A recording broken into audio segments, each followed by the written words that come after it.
지난 시간에 이어서 우리 이제 요한계시록 18장 함께 공부를 하도록 하죠. 17장과 18장이 이제 음녀 바벨론 심판을 다루고 있는 본문인데, 이 18장도 오늘 한 30분 정도 핵심적인 부분만 제가 말씀을 드리고, 그 다음에 이제 2부 순서로 18장 말씀을 놓고서 같이 디스커션하고 서로 나누는 시간 갖도록 하겠습니다. 자, 계시록 이제 18장에 보시면 18장 1절 말씀에 이후에 다른 천사가 하늘에서 내려오는 것을 보니 큰 권세를 가졌는데 그의 영광으로 땅이 환하여지더라. 자, 이렇게 다른 천사라고 하는 이 표현이 등장하고 있습니다. 이제 17장 우리가 1절에서 그 일곱 대접을 가진 일곱 천사 중 하나가 와서 큰 음녀가 받을 심판을 보였잖아요. 그죠? 근데 만약에 이제 17장 1절에 나오는 이 천사와 뭐 똑같은 천사라면 18장 1절에서 다른 천사라고 뭐 표기할 이유가 없죠. 그러니까 다른 천사라고 하는 거죠. 다른 천사. 근데 이 천사도 권세가 굉장한 권세를 가지고 있습니다. 큰 권세라 돼 있고 그의 영광으로 땅이 환할 정도로 그런 이 영광을 가지고 있는 천사가 음녀 바벨론의 심판을 선포하는 그 장면이 이제 환상 가운데 이제 보이고 있는 거죠. 우리가 요한계시록 이제 전체가 다양한 천사들이 이제 나오는 것을 우리가 그동안에 지켜봤는데 그 천사들은 맡은 직분에 따라서 다 권세가 틀려요. 근데 이제 우리가 계시록 10장도 공부했습니다만은 계시록 10장에는 이 작은 책, 작은 책이 가장 좁게 보면 뭐 요한계시록이고 좀 더 넓게 보면은 하나님의 말씀, 하나님의 복음 자체인데 이 하나님의 말씀을 가지고 오는 천사가 굉장히 놀라운 천사로 묘사가 됐잖아요. 그죠? 힘센 천사. 여러분들 기억하실지는 모르겠습니다만은 그뭐 해의 영광과 그다음에 무지개가 있고 그다음에 육지와 바다를 밟고 있는 엄청난 권세를 가지고 있는 천사가 등장되고 있죠. 사실은 뭐 이 미카엘이나 가브리엘 천사장 우리가 잘 알고 있는 이 천사장의 모습이 뭐 성경에 기록이 안 돼 있는데 이제 힘센 천사 같은 경우는 아주 상세하게 그 모습을 기록을 해놓고 있습니다. 그래서 이런 계시록 10장에 나오는 천사만큼 큰 권세로 묘사하고 있는 그런 천사도 없어요. 그런데 하나님의 말씀을 그만큼 이 전달하는 그 권세가 얼마나 귀하고 놀라웠으면은 그것을 운반하는 천사의 모습이 엄청난 그런 어떤 영광의 모습으로 나타나고 있는가를 보면 우리가 이 천지를 창조하신 하나님의 말씀, 그 권세를 우리가 알 수가 있는 거죠. 자, 이 엄녀 바벨론의 심판, 이 심판은 사실 17장과 18장을 꼼꼼히 읽어보시면 서로 다른 세 천사가 세 번에 걸쳐서 선포를 해요. 그러니까 우리가 지난 주에 공부했던 그 17장 1절에 나오는 일곱 대접을 가진 천사 중에 한 천사, 이게 뭐 마지막 나팔 대접장을 쏟아부은 그 천사가 아닐까 하는 생각이 듭니다만은 여하튼 간에 그 천사가 있고, 그 다음에 우리 18장 1절에 이 다른 천사가 또 이 바벨론의 심판을 선포를 하고 있죠. 그리고 또 18장 이렇게 후반부 보시면은 21절에 또 나와요. 이에 한 힘센 천사가 큰 맷돌 같은 돌을 들어 바다에 던져 이르되 큰 성 바벨론이 이같이 비참하게 던져져 결코 보이지 아니하리라. 이 힘센 천사가 아까 제가 얘기한 계시록 10장에서 이 작은 책을 운반하는 천사가 아닌가 이렇게 생각되는데 여하튼 여기 보면은 세 천사가 세 번이나 음녀 바벨론의 심판을 선포하고 있다. 그럼 이게 뭘 얘기하는 거예요? 그만큼 이 바벨론에 대한 심판이 중요하고 그 다음에 이 바벨론이 심판받을 것임에 대한 확실성을 그만큼 강조를 하고 있다는 것을 우리가 습니다. 그래서 16장 마무리 부분에도 봤습니다마는 그 큰 성 바벨론이 지진으로 세 갈래로 갈라지고 있고 그것에 대한 이 심판에 대한 구체적인 환상이 17장과 18장에 더 구체적으로 기록되면서 16장 뒤에 붙었다. 이렇게 제가 이미 말씀을 드렸죠. 그리고 이제 이 18장 2절에도 보면은 힘찬 음성으로 외쳐가로되 무너졌도다, 무너졌도다, 큰 성 바벨론이여. 이렇게 기록되어 있어요. 예, 무너졌도다, 무너졌도다. 두 번에 걸쳐서 과거 완료형으로 기록되어 있습니다. 그래서 성경 우리가 두 번 반복된 다음에 강조를 얘기하는 거죠. 그리고 여기가 이미 이루어진 사실, 과거 완료형으로 이제 기록이 되어 있는 거죠. 그러니까 미래의 바벨론이 멸망당할 것임이 예언되어 있지만 그것이 이미 이루어진 뜻이 과거형으로 기록됐다는 걸 뭘 얘기하는 거예요? 확실하게 심판을 받을 것이다라는 것을 강조할 때에 이렇게 과거 완료형으로 종종 예언서에서 미래적인 사건을 예언하는 경우가 있습니다. 자, 그러면은 엄류 바벨론이 반드시 무너져야 될 이유가 뭐죠? 여기 3절 보시면 그 음행의 진노의 포도주로 말미암아 망국이 무너졌으며 또 땅에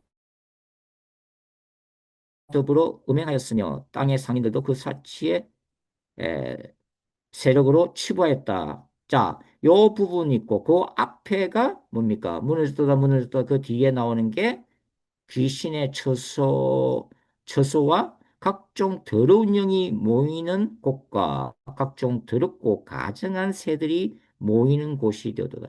이 표현이 17장 같으면은 지난주에 우리 공부했던 5절과 똑같은 거예요. 그의 이마에 이름이 기록되었을 때 비밀이라 큰 바벨론이라 땅의 음녀들과 가증한 그들의 음이라 하였더라. 이게 지금 뭐 이질 같은 경우는 뭘 얘기하는 거예요? 악령들이 지배한다는 거예요. 그래서 이게 귀신의 처소, 각종 더러운 영이 모이는 곳, 각종 더럽고 가증한 새들이 모이는 곳 똑같은 표현이에요. 그 똑같은 표현을 세 번이나 반복을 하면서 음녀 바벨론이 말 그대로 악한 영의 지배를 받고 있는 그런 곳이다라는 거죠. 그래서 하나님이 이 더럽고 추악한 사탄에 미혹되고 사탄의 권세에 지배받고 있는 이 엄녀 바벨론을 심판하실 수밖에 없다 그런 거죠. 제가 요한계시록 공부할 때 누누이 말씀을 드렸습니다만은 요한계시록은 초자연적인 세계관을 보여주고 있다고 그랬잖아요. 그죠? 눈에 보이지 않는 빛의 천사들과 어둠의 천사들의 투쟁의 결과가 우리가 눈에 보이는 이 인간 역사란 말이죠. 그래서 사실 우리가 지금 뭐 정치, 경제, 사회, 문화 또 세계적으로 일어나는 대재앙들을 보고 있습니다만은 사실 이 영적으로 보면은 이것이 바로 하나님의 나라와 사탄의 나라가 부딪히고 있는 결과고 또 이 빛의 천사들과 어둠의 천사들이 서로 영적 전쟁을 한 그 결과가 이렇게 인간 역사에 나타나고 있다라고 하는 거예요. 영의 세계에서 보면. 음, 그래서 이 엄녀 바벨론이라고 하는 이 정치 종교 시스템도 결국은 어둠의 권세, 눈에 보이지 않는 사탄과 악한 영들의 지배를 인간 세계가 받고 있다는 것을 얘기하는 거죠. 그 다음에 여기 이제 음행의 진노의 포도주. 음행의 진노의 포도주는 뭐 두 가지 의미로 볼 수가 있는데 첫 번째는 이 음행이라고 하는 것이 이제 한편으로는 우상 숭배할 때 그 음녀 또는 음행이라고 하잖아요. 물론 영적인 차원이죠. 그 다음에 두 번째는 육체적인 이 타락상, 그죠?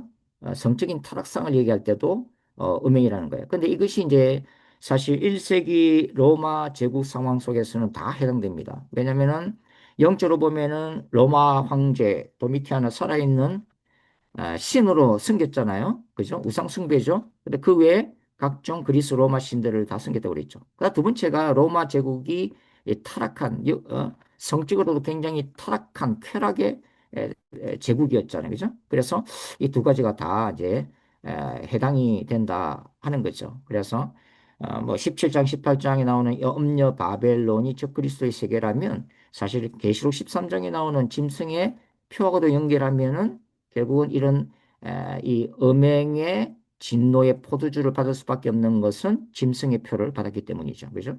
네, 그렇게 다각적으로 우리가 어, 해석을 할 수가 있겠습니다. 그래서 이 로마 제국 자체가 이 우상을 섬긴다는 것 자체가 바로 더러운 영의 역사가 존재하고 있다는 것을 우리가 이제 기억을 할 필요가 있다고 하는 거죠. 그래서 이 엄녀 바벨론을 종말로 볼 때는 제가 이제 로마 카톨릭으로 보는데 로마 카톨릭이 바로 무엇보다도 이제 종교 다원주의라고 하는 모든 종교는 동등하고 불교를 믿든 이슬람, 이 무슬림이든 누구든 간에 자신이 믿는 신에게 충실하면 다 구원을 받는다라고 하는 이 종교 다원주의를 캐톨릭 신학자들이 주도해서 확산시키고 있다고 하는 거죠. 그래서 그런 의미에서 볼 때도 로마 캐톨릭은 사탄의 영의 지배를 받고 있다고 하는 것입니다. 그래서 어, 여러분들이 이제 이렇게 캐톨릭의 어떤 신학을 좀 더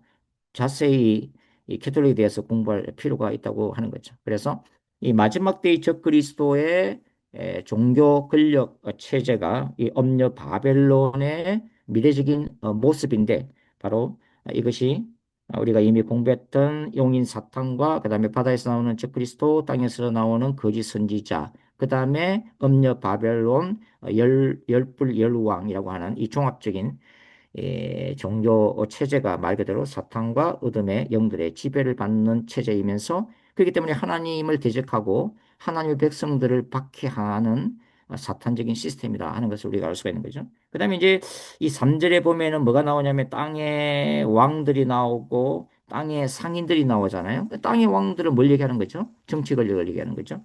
그다음에 상인들은 뭘 얘기하고 있습니까? 경제 권력이죠. 음녀 바벨론은 종교 권력이죠. 자, 그렇다면 여기에 세 가지의 권력들이 함께 모이는 겁니다. 정치 권력, 경제 권력, 종교 권력. 이 세 개만 모이면 전 세계를 통치할 수가 있는 거죠.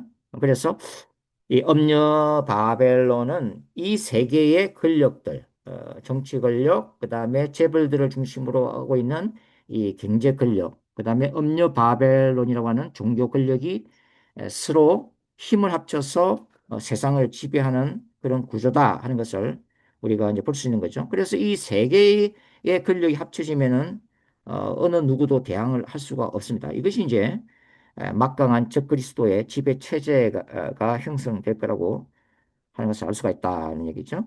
그리고 이제 우리가 이미 다니엘서도 이제 개관을 했습니다만은 이제 다니엘서 예언 중에서 네 번째로 나오는 넷째 짐승, 넷째 짐승이 가장 수악한 짐승인데 이 수악한 짐승이 바로 이제 적그리스도를 예표하고 있다. 1세기에는 도미티안 황제를 얘기하는 거고 마지막 때는 적그리스도를 말하는데 이런 적그리스도가 이런 정치 권력과 경제 권력과 연합해서 세계를 지배하게 될 거다. 이렇게 여러분들이 보시면은 정확하다고 말씀을 드릴 수가 있죠.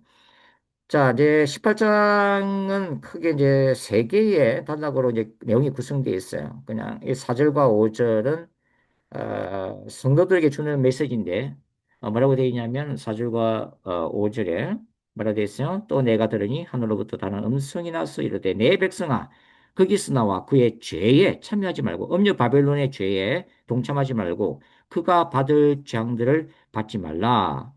그의 죄는 하늘에 사무쳤으며 하나님은 그의 불의한 일을 기억하신지라. 그래서 심판이 임하기 때문에 하나님의 백성들에게 엄녀 바벨론을 경고하고 엄녀 바벨론의 이 미혹에서 빠져나올 것을 옛날에 이스라엘 백성들이 출애굽했던 것처럼 뭐 현재도 적용될 수 있지만 종말론적으로도 뭡니까? 뭐예요? 바벨론이 되게 출엄녀 바벨론. 엄녀 바벨론으로부터 빠져나오란 말이죠. 출애굽을 해야 돼. 탈출해야 된다 이 말이죠. 왜냐면은 거기에 있으면은 같이 망하니까. 같이 예수님의 재림 때 주님은 심판을 받기 때문에 엄녀 바벨론의 죄악에 절대로 동참하지 말라 하는 메시지가 있고 그 다음에 이제 뭐 6절부터 한 8절까지는 심판을 맡은 천사들에게 주신 메시지고, 그 다음에 이제 9절부터 20절까지는 바벨론 멸망에 대한 애가가 기록되어 있고, 그 다음에 21절부터 이제 24절 10장의 마지막은 힘센 천사에 의해서 큰 성 바벨론이 세 번째로 심판받을 거라고 하는 메시지가 전해지고 있다. 이제 이렇게 여러분들이 보시면 되겠습니다. 그래서 우리가 이제 우리의 삶과 사역에 적용할 때에 뭐 18장 4절 굉장히 중요한 말씀인데 내 백성아 거기서 나와 그의 죄에 참여하지 말고 그가 받을 장들을 받지 말라. 이게 이제 마지막 때 일어날 궤도예요. 마지막 때 일어날 타락이고, 마지막 때 전 세계를 미혹하게 될 사탄의 역사라고 하는 거죠, 이게. 근데 이런 것들이 분별하기가 그렇게 쉽지는 않습니다. 그래서 우리가 늘 시대적인 흐름을 지켜보고 정치, 경제, 사회, 문화 전반에 걸쳐서 어떤 일이 일어나는지, 그리고 이런 것들이 결론적으로는 뭐 광명의 천사로도 이제 가정할 수가 있잖아요. 뭐 예수 이름으로, 하나님의 이름으로 그렇다니까 다 그게 하나님 나라 운동 아니죠? 얼마든지 사탄은 예수 이름으로도 교회를 미혹시킬 수도 있고 하나님 나라 운동이라는 이름으로도 얼마든지 하나님을 교묘하게 대적할 수도 있기 때문에 결국은 우리가 이 성경의 깊은 진리를 이해하고 또 돌아가고 있는 세계의 어떤 마지막 때의 징조들을 껴서 보면서 기도 가운데 성령께서 주시는 영 분별의 은사와 그런 능력을 가지고 끊임없이 이 하나님의 나라와 사탄의 나라를 정확하게 직시하는 것이 필요하다는 거죠. 그렇지 않으면은 역시 우리는 음녀 바벨론 같이 배도할 것이고 타락할 것이고 미혹되어서 나중에 유황 불못에 던져지는 이 안타까운 최후를 맞이할 수가 있다고 하는 거죠, 이게. 그래서 늘 주님은 깨어 있으라라고 이제 말씀을 하고 있다는 것을 우리가 기억할 필요가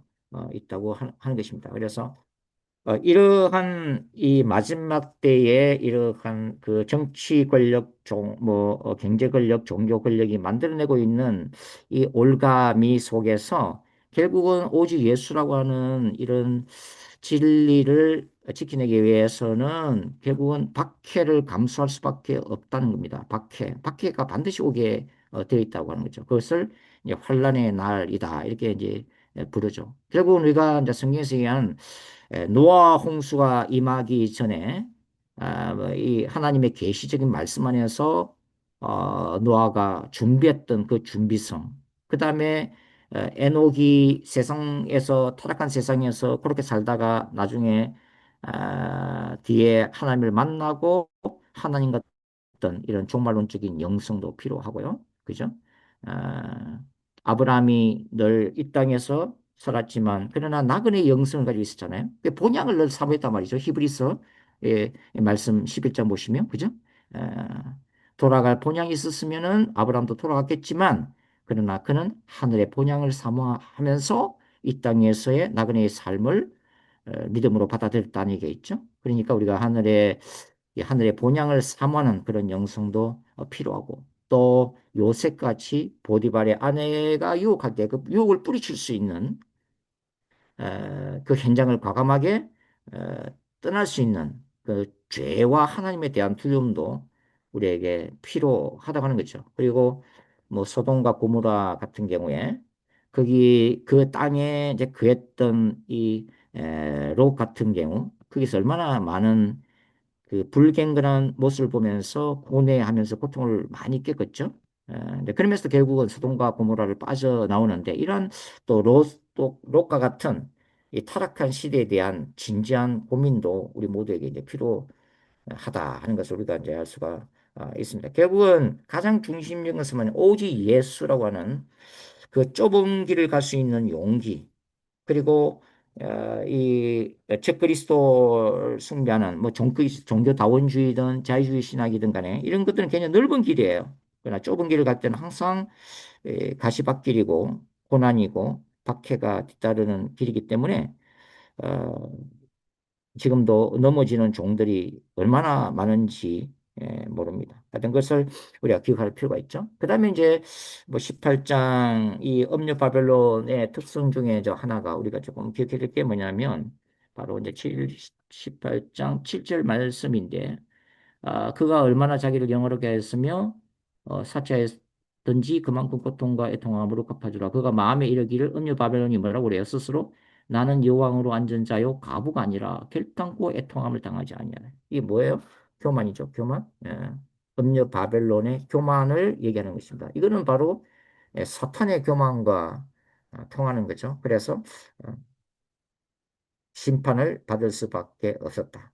그러니까 음녀 바벨론이 심판을 받으면서 음녀 바벨론과 함께 부귀영화를 누렸던 이 땅의 왕들, 부자들, 바다 선원들이 음녀 바벨론의 멸망하는 모습을 보면서 슬픈 노래를 부르는 거죠. 이게 뭐 에스겔 27장과 비슷한데 예, 강력한 제국이 하루아침에 무너져서 심판을 받게 된다. 1세기의 신자들한테는 소아시아 일곱 교회를 핍박했던 로마 제국이 이처럼 하루 순간에 무너질 거라고 하는 희망을 제시하는 거고, 예, 마지막 때에는 예수님의 재림 직전에 이렇게 적그리스도 세계가 일시간에 무너지게 될 거라는 것을 얘기를 하고 있습니다. 그래서 18장도 우리가 뭡니까? 여기 나오는 이 18장에 묘사되어 있는 금과 은과 이 모든 것들은 바로 이제 로마 제국이 누렸던 어마어마한 부와 사치, 타락, 허영 뭐 이런 것들이죠. 뭐.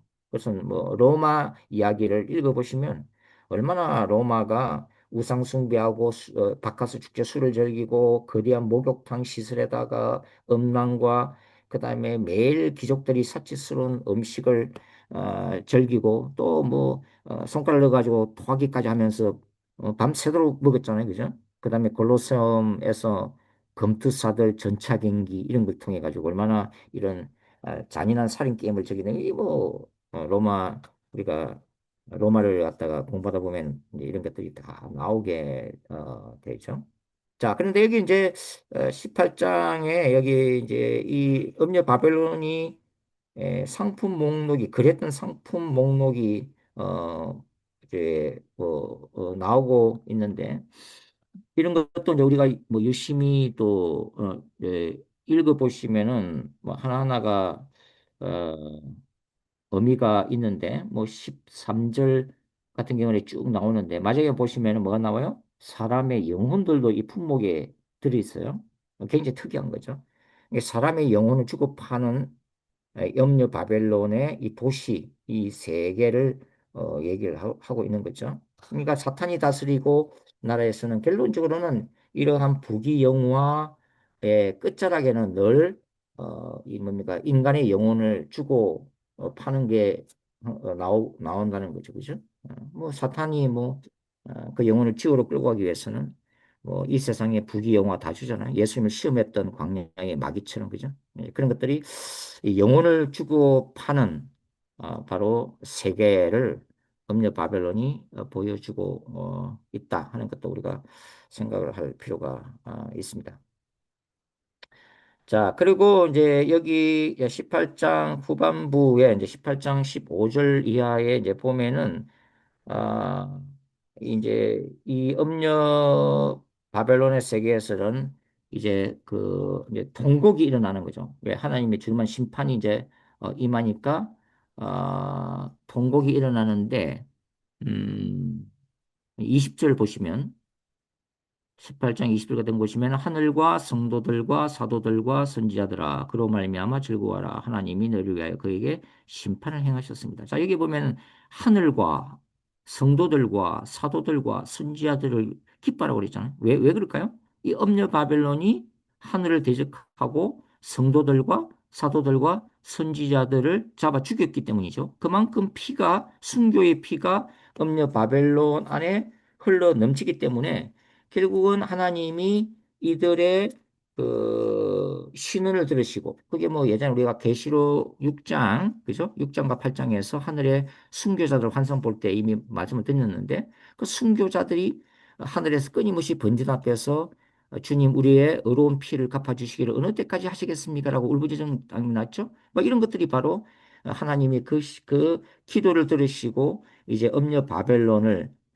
이제 심판하시는 모습인 거죠. 그 기도의 응답으로 하나님의 이 마지막 때의 심판이 이 음녀 바벨론에 쏟아지고 있다.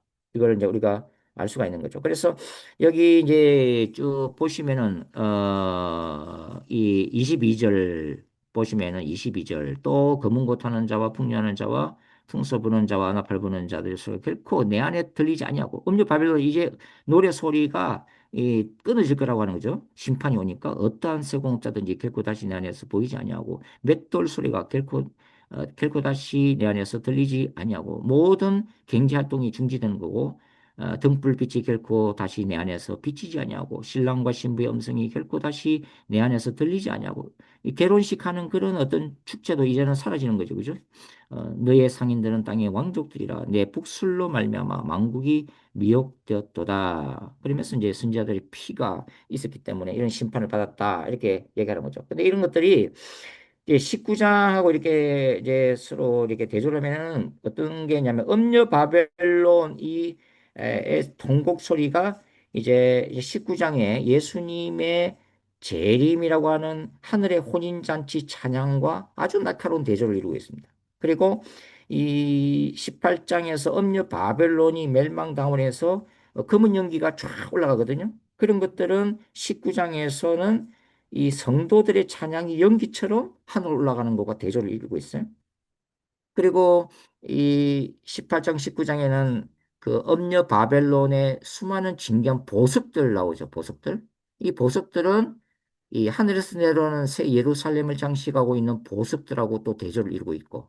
그러니까 썩어질 땅의 보석과 영원히 썩지 아니할 새하늘과 새 땅에서의 그 상급을 의미하고 있는 천국의 보석하고도 또 대조를 이루고 있고. 그래서 이제 17장, 18장에 나오는 이 음녀 바벨론하고 그다음에 예수님의 재림의 결과로 도래하게 되는 이 하늘의 도시, 영원한 천국, 새하늘과 새 땅, 새 예루살렘하고는 대조를 이루고 있다 하는 것을 우리가 알 수가 있습니다. 그래서 여기 이제 18장 후반부에서 이제 힘센 천사가 맷돌을 집어던지면서 이렇게 이제 바벨론은 결코 눈에 다시는 보이지 아니할 거다. 이런 심판에 나오죠. 이런 것들이 이제 또 뭐 예레미야서에 보면은 그것도 그런 거 비슷한 거 나와요. 뭐 이 시간에 자세하게 설명하지는 않겠습니다만 이제 이런 것들이 나오고 그다음에 이제 아까 말씀드린 이 음녀 바벨론에서 이제는 신랑과 신부의 어떤 축제 노래 소리가 그친다고 했는데 19장에서는 영원한 신랑으로 오신 예수님과 또 신랑 되신 예수님을 맞이하는 신부들의 노래소리가 19장 혼인잔치에서는 울려 퍼지고 있는 거죠. 그죠? 세상에서는 심판을 받고 성도 예수님의 재림을 영원한 신랑을 기다리는 성도들은 이 하늘의 혼인잔치에 들어가서 영원히 그치지 않는 기쁨의 노래를 부르게 될 것이다 하는 것들이 다 이렇게 대조를 이루고 있다 하는 것을 여러분들이 기억하시면 18장의 핵심적인 메시지들은 이해를 하실 것 같습니다. 자, 이렇게 핵심적인 부분들 얘기하고 이제 일부를 마치도록 그렇게 하겠습니다.